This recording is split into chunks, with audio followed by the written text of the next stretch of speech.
So students, आज हम पढ़ेंगे lesson number 7 the Rum Tum turgor. सो ये एक पोम है, तो चलो इसको स्टार्ट करते हैं। थॉमस स्टर्न्स एलियट, जिनका नाम टी.एस. एलियट था, ये एक अमेरिकन पोएट थे और ये प्ले राइट भी थे और एसेइस्ट भी थे। इनका जन्म हुआ था यूएसए में, बट ये इंग्लैंड में जाके सेटल हुए थे 25 साल की उम्र में, और इन्हें नोबेल प्राइज़ मिला था लिटरेचर के लिए 1948 में। इन्होंने कई सारे कैट पे पोएम्स लिखे और उनमें से एक पोम अभी हम रीड करने वाले हैं, और ये अपने रीडर्स के लिए बहुत जॉय लेके आते हैं।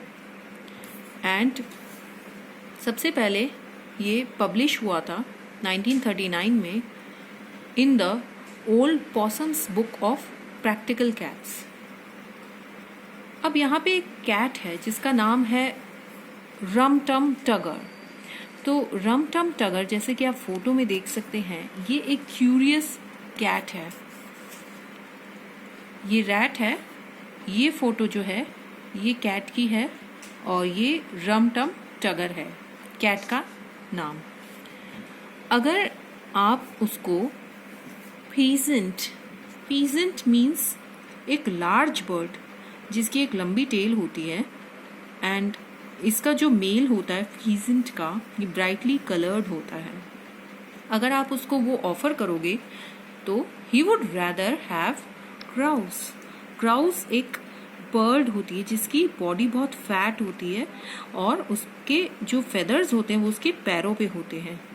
तो अगर आपने उसको फीजेंट दिया तो रम टम टगर इतना क्यूरियस कैट है कि वो ग्राउज लेना पसंद करेगा। उसे कुछ नया चाहिए क्योंकि उसको क्यूरियोसिटी है।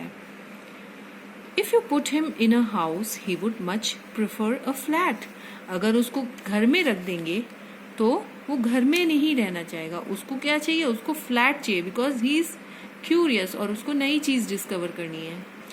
If you put him in a flat then he would rather have a house. मतलब वो हमेशा उल्टा ही करता है, उसे वो नहीं करना है जो उसको मिल रहा है। If you set him on a mouse then he only wants a rat. अगर उसको माउस को चेज करने को बोलो तो वो उसको नहीं चेज करेगा, उसको क्या चाहिए, उसको रैट ही चाहिए। हम फोटो में भी इस तरह से देख सकते हैं। और if you set him on a rat then he would rather chase a mouse. तो अगर रैट के लिए बोलोगे तो वो रैट को चेज नहीं करके माउस को चेज करेगा। तो yes, the Rum Tum Tugger is a curious cat, इसलिए इसको क्यूरियस कैट बोला गया है। And there isn't any call for me to shout it. तो इसका मतलब ये है कि यहाँ पे कोई भी रीजन नहीं बनता है कि मैं उस पर इस तरह से चिल्लाऊं, ठीक है। For he will do as he do. तो वो जैसे करता आया है वो वैसे ही करेगा। And there is no doing anything about it. इसका मतलब ये हुआ कि इसमें कोई कुछ भी नहीं कर सकता इस चीज को रोकने के लिए। जो रम टम टगर है ये एक टेरिबल बोर है। यहाँ पे एक इसको बहुत टेरिबली बोर कैरेक्टर बताया गया है। क्यों बताया गया है? क्योंकि when you let him in, जब आप उसको अंदर आने देते हैं तो उसको बाहर जाना है। Then he wants to be out. He is always on the wrong side of every door. हमेशा वो डोर के गलत साइड पे ही रहना चाहता है। And as soon as he is at home then he would like to get about. और जैसे ही वो घर पे आएगा तो उसे जाना है इधर उधर। He likes to lie in the bureau drawer. तो इसका मतलब है कि वो ऐसे ड्रॉर में रहना पसंद करता है जिसमें एक डेस्क होती है विद ड्रॉर्स, एंड उसके यूजुअली टॉप पे क्या होता है, it usually a top that opens down to make a table to write on, ठीक है। तो वो उसमें रहना पसंद करता है। But he does makes such a fuss if he can't get out. But अगर वो उस ड्रॉर में से नहीं निकल पाता है, ब्यूरे ड्रॉर में से नहीं निकल पाता है, तो वो क्या करेगा, वो एक एजिटेशन शो करेगा या फिर चिंताजनक सिचुएशन में वो आ जाता है। Yes, the Rum Tum Tugger is a curious cat and there isn't any use for you to doubt it. तो इसमें कोई शक नहीं है कि ये एक क्यूरियस कैट नहीं है, क्योंकि इतने सारे इंसिडेंट्स बताए हैं जिससे ये पता चलता है कि ये क्यूरियस कैट है. For he'll do as he do. तो वो वैसा ही करेगा जैसा वो करता है. And there's no doing anything about it. और इसमें कोई कुछ भी नहीं कर सकता. And Rum Tum Tugger is a curious beast. His disobliging ways are a matter of habit. Disobliging means he is not helpful. तो वो किसी भी तरह से हेल्पफुल नहीं रहता है. अगर आप उसको फिश ऑफर करोगे तो उसे क्या चाहिए, उसको एक फीस्ट चाहिए, दावत चाहिए.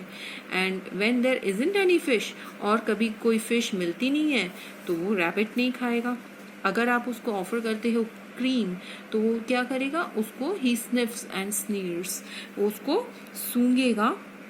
एंड वो क्या करेगा, वो डिसरिस्पेक्ट शो करेगा कि उसको वो क्यों मिली है, सूंघ के डिसरिस्पेक्ट शो करेगा. For he only likes what he finds for himself. तो उसे क्या पसंद है, वो जो खुद के लिए ढूंढता है उसे वही चीज पसंद है. So will catch him in it right up to the ears. तो आप उसको हमेशा कैसे पाओगे कि he is up to the ears means he is covered in it. If you put it away on the larder shelf, अगर आप उसको ऐसे शेल्फ में रख दो जिसमें एक कबर्ड होता है या फिर एक स्मॉल रूम हाउस में जहाँ पे होता है, जहाँ पे हम फूड स्टोर करके रखते हैं, तो उसमें अगर रख दो तो the Rum Tum Tugger is artful and knowing. तो वो क्या है, वो एक क्लेवरफुल कैट है, क्लेवर है वो उस चीज पे at getting what you want. And he is a bit cunning. And Rum Tum Tugger doesn't care for a cuddle. उसको कडल भी नहीं चाहिए, मीन्स उसको आप अपने अफेक्शन शो करोगे आर्म्स में पकड़ के, तो उसको परवाह नहीं है इस चीज की. But he leaps on your lap in the middle of your sewing. और जब आप सिलाई कर रहे हो तो वो इस तरह से कूद के आएगा, फोटो में दिखा रखा है, ही लीप, आपकी गोदी में इस तरह से कूद के आ जाएगा. ठीक है, जब सिलाई कर रहे हो, ऐसे कडल नहीं कराएगा. And for there is nothing he enjoys like a horrible muddle. और उसको क्या मजे आते हैं, इस चीज में मजे आते हैं कि एक वो कंफ्यूजन क्रिएट कर देगा. इस तरह से वो लैब में आया तो उसने कंफ्यूज कर दिया कि उसे क्या चाहिए. Yes, the Rum Tum Tugger is a curious cat and there isn't any need for me to spout it. तो ये एक सच में एक क्यूरियस कैट है और पोएट कह रहा है कि मुझे इसमें कुछ ज़्यादा बोलने की ज़रूरत है ही नहीं. एंड फॉर हिल टू, क्योंकि वो वही करेगा वो जो करता आया है और उसमें कोई कुछ भी नहीं कर सकता. So this was the pome. I hope आप लोगों को ये समझ आ गया होगा. Thank you.